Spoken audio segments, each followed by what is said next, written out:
সময় লাগে না। আপনারা দায়িত্ব দিয়ে করতে না পারলে জুলাই আগস্টের আন্দোলনকারী আহত যোদ্ধাদের দায়িত্ব নিতে না পারলে আপনারা দায়িত্ব ছেড়ে দেন।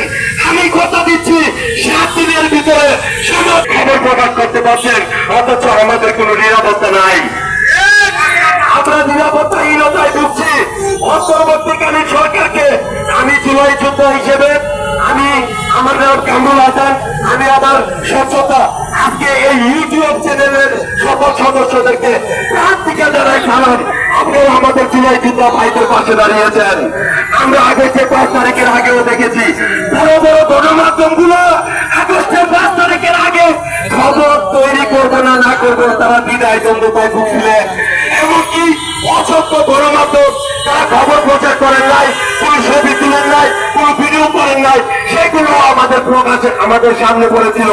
আমরা দেখেছি আপনারা বাতাবি লেবুর মতো ব্যবহার করেছেন।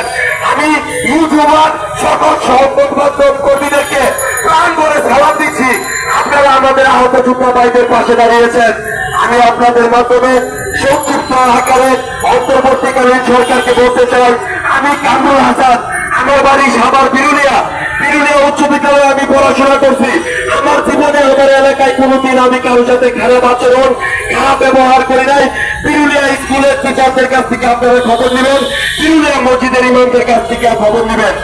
আমি আজকে এই টেবিল থেকে সুস্পষ্টভাবে ঘোষণা করতেছি, সামনে রবিবারের পরের রবিবার পর্যন্ত যদি আমাদের মৌলিক অধিকার আমাদেরকে না দেওয়া হয়, সমগ্র বাংলাদেশের আহত যোদ্ধাদের পক্ষ থেকে, সমগ্র বাংলাদেশের সেই পরিবারের পক্ষ থেকে যদি এই অন্তর্বর্তীকালীন সরকার আমাদেরকে স্বীকৃতি দিতে ব্যর্থ হয়, এই 10 দিনের ভিতরে আমাদের জুলাই আগস্টের আন্দোলনকারী আহত এবং শহীদ পরিবারের সদস্যদের নিরাপত্তা দিতে ব্যর্থ হয়, আমাদের জুলাই আগস্টের আন্দোলনকারী আহত যোদ্ধাদের উন্নত চিকিৎসার ব্যবস্থা করতে ব্যর্থ হয়, আমি মাত্র এই 7 দিনের সময় দিলাম অন্তর্বর্তীকালীন সরকারকে।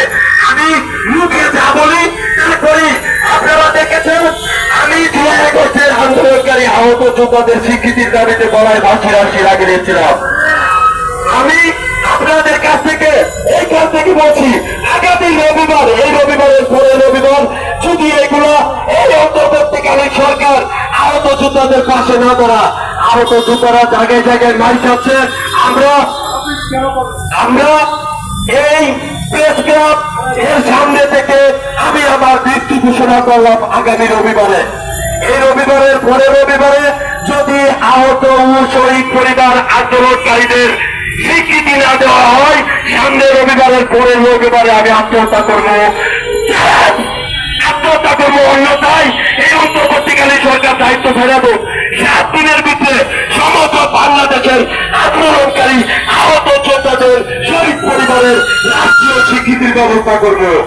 আমি যদি এই